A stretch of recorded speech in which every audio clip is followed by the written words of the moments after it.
Okay, revision to our wiring. It turns out that you do need to tap the speaker wires off of the preamp. You can forget about using the DIN connection. That is actually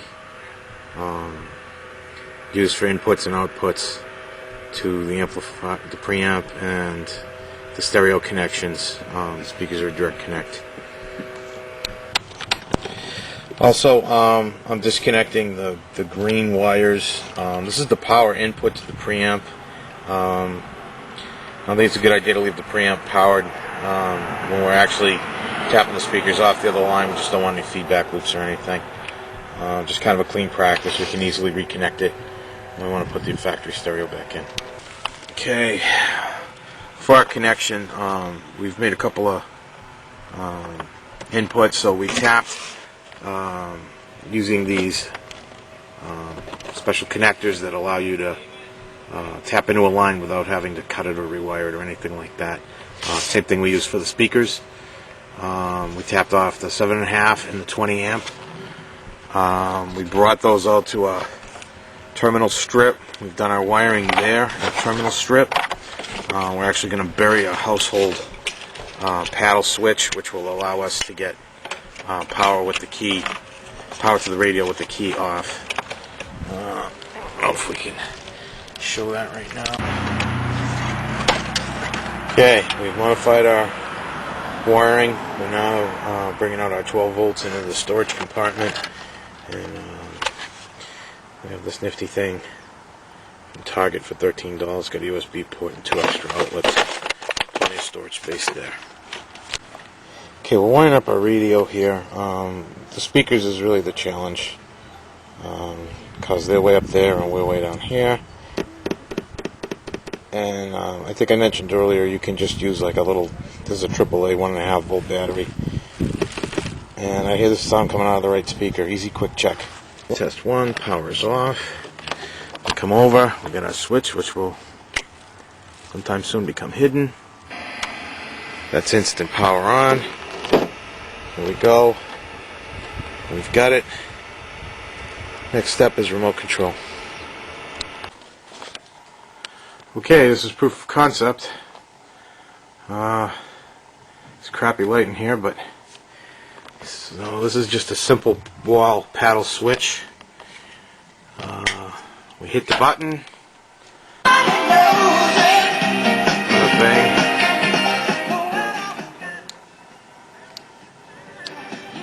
So we got it. Wired remote on the grip, and the radio's in the saddlebag. Just a quick look. We got a bracket back there. We custom cut, and it's hard to see. We'll have to shoot it again in daylight. And a nice big fat hole where the radio used to be. I don't know if you can really see that, but good enough.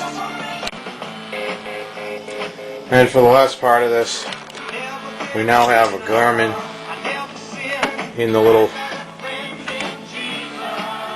flap in front of the gas tank here. Kind of hard to see. We'll try to light that better. And we got our radio. We'll load it for bear. In theory, you should be able to just collapse this right down, shut this, lock it tight. No one's the wiser. You got it, and you have it when you need it. Okay, so here we are.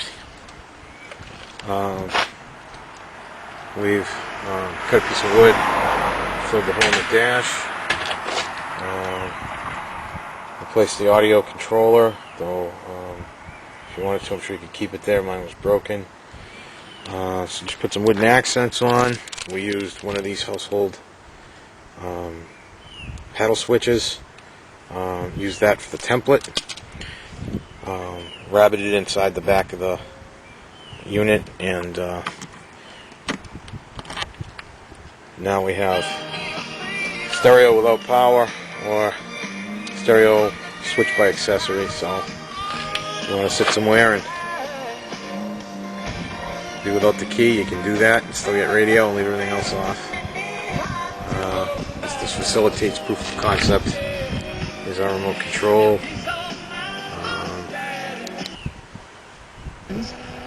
Some of the stations aren't coming in so hot, but Sure gives the proof of concept here, that's for sure. Full control at your fingertips.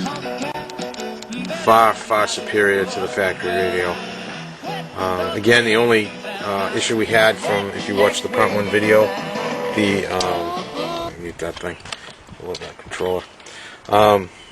If you saw my earlier one, we tried to use a thin connector from a keyboard.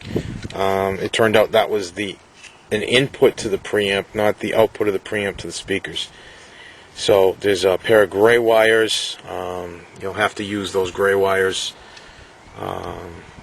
Gray with a red stripe, and I think the other one was gray and gray with a black stripe, and they're paired, and they come out of the preamp. You'll see it, and you can just tap into those with those little connectors that pinch right into the line, and that's the end of that. So units in the saddlebag, still haven't got it all buttoned down yet, but it's proof of concept anyway, so anybody wants to have a little fun, hopefully you get a better set of tunes. And the other piece of this, Garmin makes, let me mute this thing. Garmin makes some pretty decent GPS units. Got a nice little unit, a nice little stand for it on Amazon. Wired my power into here. Just made a little notch, brought it in. We're up and running, and we can leave this tucked open. We've got our GPS. We can leave it anchored. We can leave it laying inside, however you like it. Just one more feature, gets us a little closer to the new bikes. If you need to have this installation performed for you, you can talk to Nate. He's the guy in the middle of the photo there at NastyDogMotorcycles.com, and the phone number is right there. So again, Nate at NastyDogMotorcycles.com, and if you want to have him do the installation for you, he's willing to do that. He can quote you a price based on your individual bike.